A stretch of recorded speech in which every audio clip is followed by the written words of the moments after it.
I own a pretty popular Chinese restaurant in Denver called MacFam. And I'm proud to say that MacFam is a pro MSG restaurant. And we are unapologetically loud and proud about it.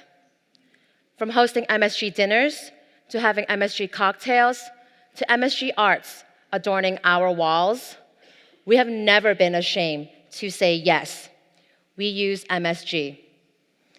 And we also have a lot of haters because of it. Now, I'm willing to bet that many of you sitting here have heard that monosodium glutamate, aka MSG, is bad for you. But what if I told you that stigma around MSG is not rooted in science, but on misinformation that has been unfairly targeted at Chinese restaurants? And over time, people just accepted it as facts. Well, today, I'm going to take you on a journey to unpack the history, the science, and the lies that you've been told about MSG. Now, before we dive into all the drama around monosodium glutamate, aka MSG, we need to understand what glutamate is. Glutamate is one of the most abundant amino acids found in our bodies and in some of the most common foods we eat. It's found in tomatoes, mushroom, chicken, cheese. It's even found in breast milk. Yes, y'all, breastfed babies have been consuming glutamate since birth. And MSG is simply salt plus glutamate, an amino acid found in our bodies. So the real question isn't whether MSG is bad for you, but how does something so familiar become so scary? For a long time, it was believed that there were only 4 basic tastes: sweet, salty, sour, and bitter. That all changed in 1908 when a Japanese chemist named Kikune Ikeda drank a bowl of seaweed soup prepared by his wife. What he tasted wasn't any of those 4 basic flavors. Whatever this was, it was more savory, rich, delicious, and he wanted to obtain it. So, through experimentation, he successfully extracted glutamate, the source of that savory taste. He paired that glutamate with salt, and the results, monosodium glutamate, what we commonly call MSG. Kikune discovered the 5th taste, and he named it umami, which translates to the essence of deliciousness. Now, MSG works by enhancing the savoriness and meatiness to a dish, and a little sprinkle goes a long way. And despite what many people believe, MSG is not artificial. It's made through a fermentation process of sugar from corn, cassava, sugarcane, very similar to making yogurt. And MSG works because our bodies were built to respond to glutamate, processing it the same way, whether it comes from MSG or foods that are naturally rich in it. In fact, MSG has been widely reviewed by the Food and Drug Administration and the World Health Organization. Both have come to the same conclusion. MSG is safe when consumed in normal amounts, just like salt, sugar, and even water. Anything can become a problem when you overconsume. So the science has been clear for decades, even though the narrative has not. So where did it all go wrong? MSG made its way to the United States in the 1920s, and by the 40s, it was widely produced in America, readily found in canned soup, frozen TV dinners, seasoning, condiments, is even featured in recipes. Up until the late 60s, MSG was just another pantry item, like flour and sugar. That all changed in 1968, when the New England Journal of Medicine published a letter written by Dr. Ho Man Kwok. In the letter, he states that after consuming Chinese food, he felt heart palpitation, headaches, numbness in his fingers, and he even speculated that MSG was the culprit. It started with the racist headline, Chinese restaurant syndrome.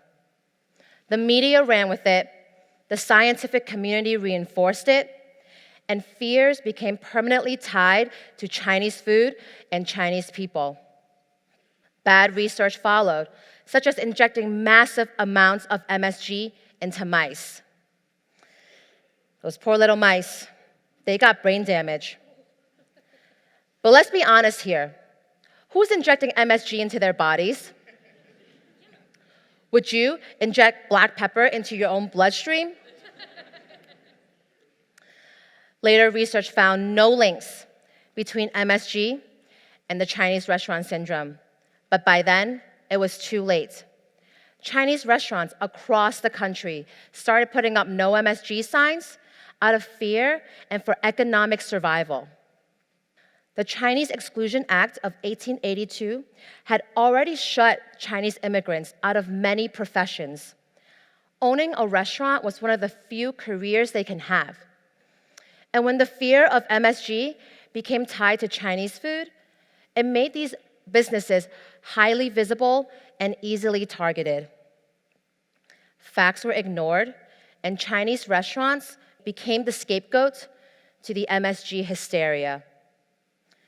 Not because it was dangerous, but during a time of heightened anti-Asian sentiment due to the Vietnam War, the Korean War, and political tensions around China's Communist Party, a chemical-sounding pantry item from Asia made it all too easy to reinforce existing bias. It reminds me of my own experience during the COVID-19 pandemic, when Chinese restaurants was being accused of serving bats, and my community was harassed, assaulted, and blamed for a global crisis we did not create. I remember going grocery shopping during this time. I always carried my pepper spray and a little blade on me for protection, because that's how scared I was. So the times might have changed, but the pattern hasn't. When fear rises, the instinct to blame follows. And history has shown us over and over again how easily that blame can be misdirected. You know, growing up, even I was taught that MSG is bad. My mom used to always say to me, 阿欣，唔好成日出街食嘢啊，出邊啲嘢食有好多味精㗎. Which translates to, don't go out to eat so much. Outside food has a lot of MSG. Now, I never questioned it, and her warnings didn't change the way I enjoy food, but I still thought that MSG was something unique to Chinese restaurants because those were the only businesses with no MSG signs. Well, years later, I started dating my now husband, Chef Kenneth, and it was during one of our routine walks home from work that he decided to drop a bomb on me. He said, "Oh, Doris, did I tell you the chef that I work for at Ludlow House puts MSG in the dishes?" Wait, what? Isn't MSG bad for you? I asked him. And he's like, "No, MSG's not bad for you. That's just some racist BS against Chinese restaurant. You know that, right?" No, I didn't know that. What do you mean it's not racist? What do you mean it's not bad for you? I had so many questions. And after a while, he was like, "Doris, I don't have all the answers. Go Google it." So Google I did. And what I discovered shocked me. MSG wasn't only found in Chinese food. It's found in snacks, seasoning, and condiments that we eat, use, and enjoy every single day. You know those bags of cheddar goldfish we like to give our kids as snacks? Yes, that has MSG in it. I'm looking out into this crowd. I know there are some ranch dressing lovers up in here. Well, I'm sorry to inform you, your favorite ranch dressing has MSG in it. And MSG doesn't always show up in food labels. They go by other names as well, such as natural flavoring, autolyzed yeast, hydrolyzed soy protein. So just because you don't see monosodium glutamate on food labels does not mean you're not consuming it. I can't believe that I have been unknowingly perpetuating racism against my own culture and food this entire time. Y'all, Chinese food took one for the team. And at the end of the day, MSG is no different from salt, sugar, pepper. It's just a seasoning you use to flavor your food. Now, speaking of salt, did you know that MSG has 2/3 less sodium than salt? When I was pregnant with my son, I developed hypertension. While actively trying to cut salt out of my diet, I started seasoning all of my foods with MSG instead. And let me tell you guys something. The first time I tasted scrambled eggs seasoned with MSG, yo, those were the eggiest eggs I've ever tasted. They were so freaking good. You guys gotta try it yourself. Now, it took me a long time to find my voice. We started as food vendors in the Avanti food hall, and back then, people always walked up to our stall and asked, "Hey, you guys use MSG in your food?" I would hesitate, I mumble, and I'll say, "Yes, we do, but not in everything." Then they'll walk off, and they'll order food from another stall. And back then, it used to piss me off because I knew that the foods that they were eating has MSG in it or has natural glutamates. And it annoyed me that we were the only ones being asked and singled out. And after a while, I came to a realization. I own a Chinese restaurant, and because of that, people will never stop asking me this question. And we're also never going to stop using MSG. So what was I so afraid of? Ken would always say, "Doris, we're gonna do us. If people like our food, great. If they don't, they're not our people." And you know what? He's right. So I started to change. When people would ask me, I would confidently say, "Yes, we use MSG." I no longer felt fear or shame, and that made me feel powerful. The younger generation will call that standing on business. And I remember saying to Ken, when we open our own restaurant, I'm going to highlight the shit out of MSG. And that's exactly what I did. When MacFam opened in 2023, people definitely came after us for our pro-MSG stance. As a hot-headed loudmouth, when people started attacking me on social media because of our MSG stance, you better believe I stood up and I clapped back. I stood firm on my stance, and to my surprise, the restaurant community and our customers rallied behind us. That incident even sparked local media attention from a journalist at Westward. We were given our first opportunity to talk about our pro-MSG stance. Since then, our perspectives have been featured across multiple local media outlets, turning what started as a criticism into a larger conversation.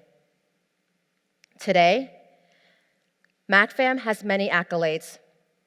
We're recognized as one of 5280's top restaurants in Denver. We're on the Michelin Guide, and my husband is a 3-time James Beard semifinalist.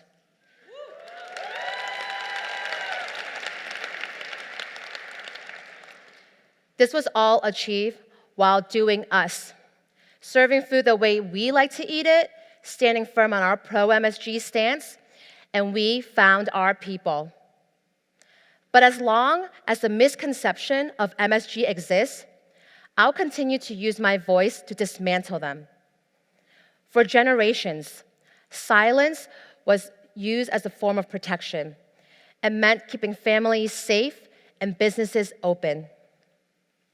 As a first-generation immigrant and being able to speak the language, I refuse to stay quiet. Because Chinese food needs to be enjoyed just like any other cuisine, without fear, without suspicion, and without a damn no MSG sign. I hope you leave here today with the courage to question what you've been told.